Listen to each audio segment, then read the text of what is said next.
No coração de Los Angeles, uma estrela mirim despontava, prometendo iluminar as telas com seu talento inegável. Judith Barsi, uma criança de apenas 10 anos, era o epítome de alegria e de esperança. Mas por trás da fachada do sucesso e da fama, havia um pesadelo oculto, uma história de terror que desafiava a imaginação. Prepare-se para conhecer a verdadeira face da tragédia, onde a inocência se perdeu em um abismo de terror.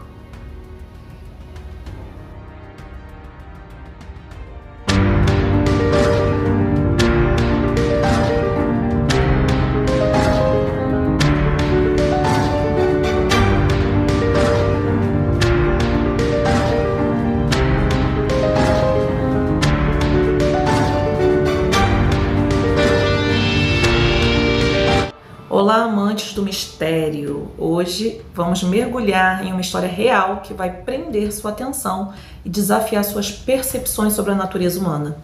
Prepare-se para explorar os detalhes obscuros de um crime que chocou o mundo e deixou perguntas sem respostas. Vamos desvendar os segredos por trás desse caso intrigante e entender como a vida de pessoas comuns pode mudar para sempre em um instante. Neste vídeo mergulharemos na vida de Judith Barsi, sua ascensão como uma das vozes mais queridas de animações, mas também na escuridão que a cercava. Uma história de abuso, desespero e um destino trágico que abalou o mundo e deixou uma marca indelével na indústria do entretenimento. Então pegue a pipoca e venha comigo nessa jornada sombria. Mas antes, se inscreva aqui no nosso canal Serial Crimes para que eu possa trazer mais casos como esse para as suas cestas. E vamos ao caso. Aí hoje tem uma participação especial também, gente, aqui, ó. Da cor do sofá, mas é o Chico. Tá aqui hoje com a gente. Judith Eva Barsi nasceu no dia 6 de junho de 1978 em Los Angeles.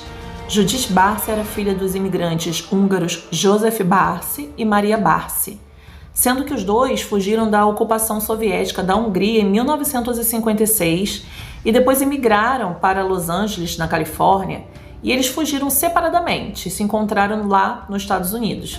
Então eles começaram a se relacionar. Maria era de uma cidade universitária rural do sul da Hungria e Joseph era de uma área industrial onde sofreu muito na infância devido à fome.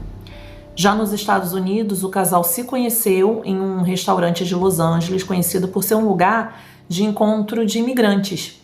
E Maria trabalhava nesse restaurante como garçonete e Joseph costumava frequentar o local. Mas ele raramente socializava com as pessoas, ele só chegava lá, bebia e constantemente pagava suas bebidas com notas de $100. Seu apelido era Arizona John, por ter morado no Arizona. E Maria, vendo Joseph constantemente lá, acabou se interessando pelo rapaz e pensou que ele poderia ser alguém para lhe dar uma segurança financeira, pois ele trabalhava como encanador e parecia ter um bom dinheiro. Os dois então iniciaram a relação e pareciam estar muito felizes, mas com o passar do tempo, Joseph começou a beber mais do que estava acostumado e isso tornou o relacionamento bem conturbado e sempre que ele bebia, Maria costumava ofendê-lo de todas as formas, principalmente chamando-o de bastardo. Joseph não aceitava aquelas ofensas, pois não gostava de ser contrariado. Sempre ele costumava se gabar de tudo que ele tinha, de tudo que ele fazia na frente dos amigos. Ele dizia que tinha perdido a visão de um dos olhos em uma briga e que já havia cumprido pena em Nova York por matar um homem nessa briga. Mas não existem registros disso em sua ficha criminal. Na verdade, havia apenas 3 prisões por dirigir embriagado. Maria engravidou e teve uma filha chamada Judith, e como Maria tinha vontade de ser atriz, ela esperava que a filha também fosse uma. Por isso, desde que a menina era bem pequena, ela treinava para isso, trabalhando sua postura, sua forma de falar e se expressar.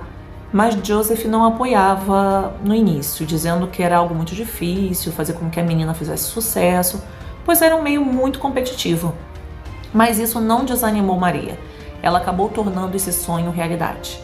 Em Los Angeles, era normal as pessoas filmarem tudo o tempo todo, e Judith acabou sendo filmada enquanto estava próxima de uma equipe de filmagens em uma pista de patinação de gelo.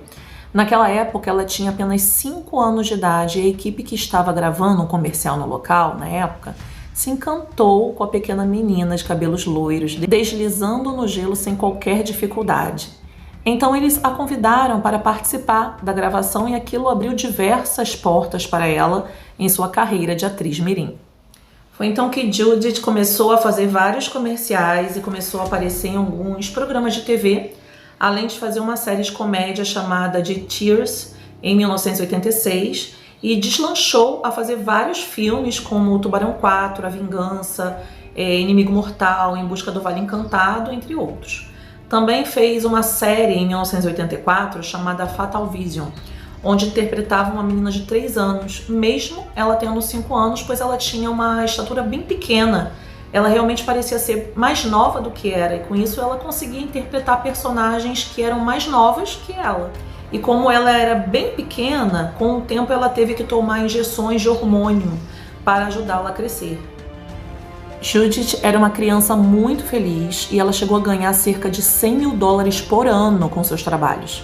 Então, em 1985, seus pais compraram uma grande casa em Canoga e, como Judith se tornou uma menina famosa no meio artístico, Joseph, seu pai, um encanador alcoólatra e desempregado, tornou-se cada vez mais abusivo, ciumento e paranoico.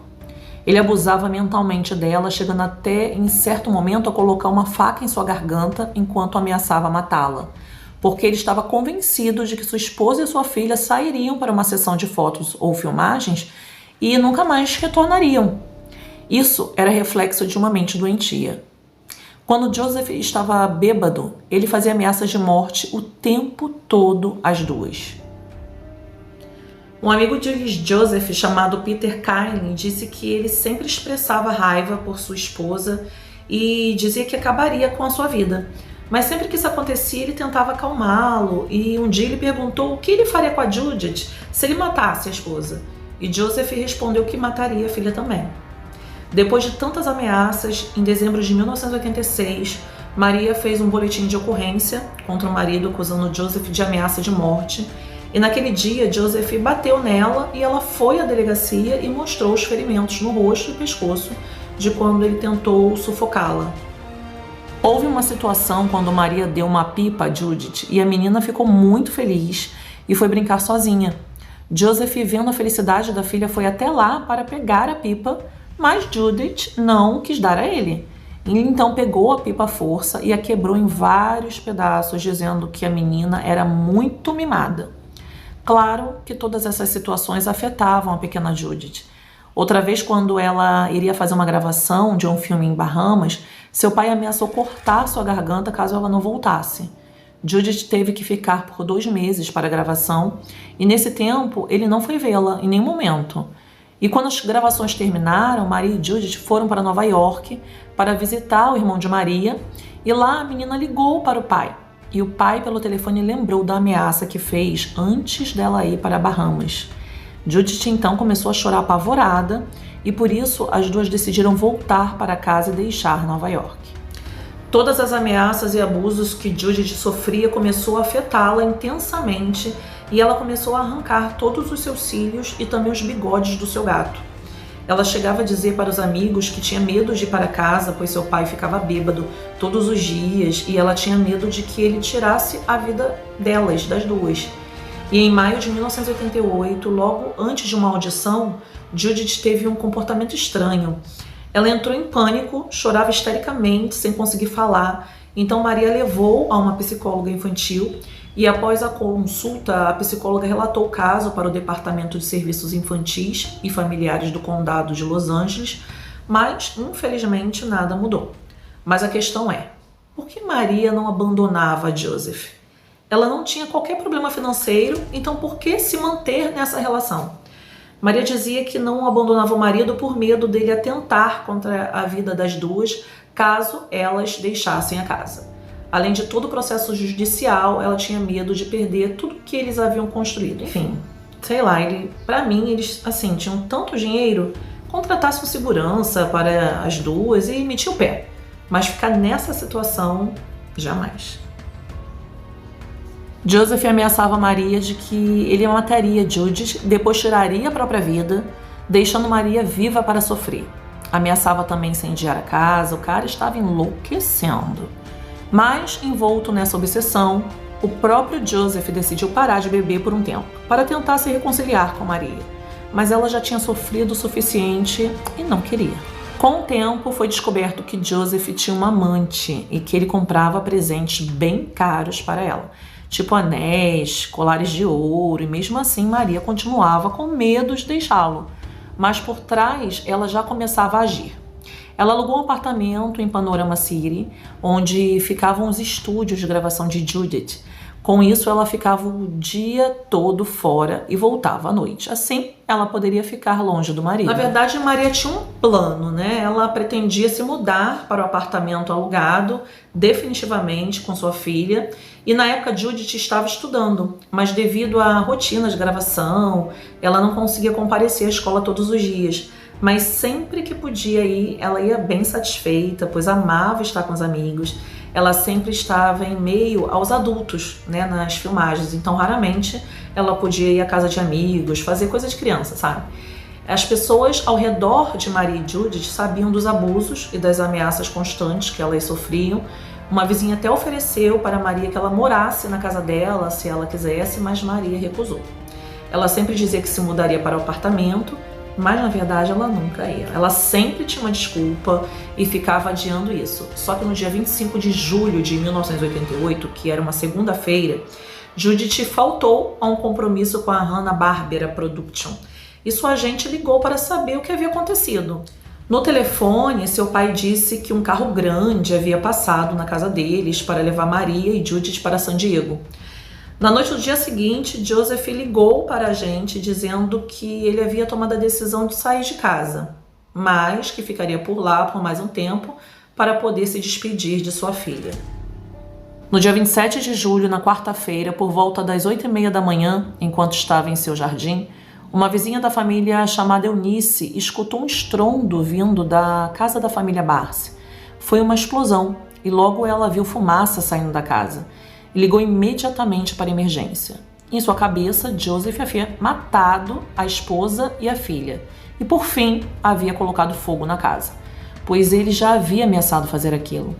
Assim que a polícia chegou, puderam atestar que o pensamento da vizinha estava correto. Aparentemente, ele tinha matado a esposa e a filha alguns dias antes, provavelmente no dia 25 de julho, quando Judith e Maria não compareceram à audição. Judith foi encontrada em sua cama e o corpo de Maria estava no corredor. Joseph deu um tiro na cabeça de cada uma delas, depois jogou gasolina nos corpos e incendiou os 2 corpos. Antes de tirar a própria vida, com uma arma calibre 22, ele foi encontrado na garagem da casa. A polícia o encontrou com a arma na mão e um galão de gasolina mais ou menos 1 metro do seu corpo. E lá estavam as 2 pessoas que sofreram tantos abusos, Judith, de 10 anos, e Maria, de 48 anos. Joseph, de 55 anos, tirou a vida das 2 sem motivo. Perto da cama de Judith havia uma televisão rosa que, segundo o vizinho, ela teria ganhado do seu pai como um presente de desculpas depois dele ter puxado o cabelo dela durante um dos seus ataques de raiva e bebedeira. Eunice, a vizinha que chamou a polícia, contou todas as ameaças que as 2 haviam sofrido e relatou que na sexta-feira anterior à morte das 2, Maria conversou com ela e falou que Joseph havia falado sobre matá-las. E Eunice aconselhou a deixá-lo mais uma vez, mas Maria, mais uma vez, não o fez. Judith morreu em 1988, mas sua memória permaneceu viva por meio de sua atuação em 2 filmes de animação, dos quais ela participou e foram lançados após a sua morte, que foi Em Busca do Vale Encantado e Todos os Cães Merecem o Céu. Goodbye, Charlie.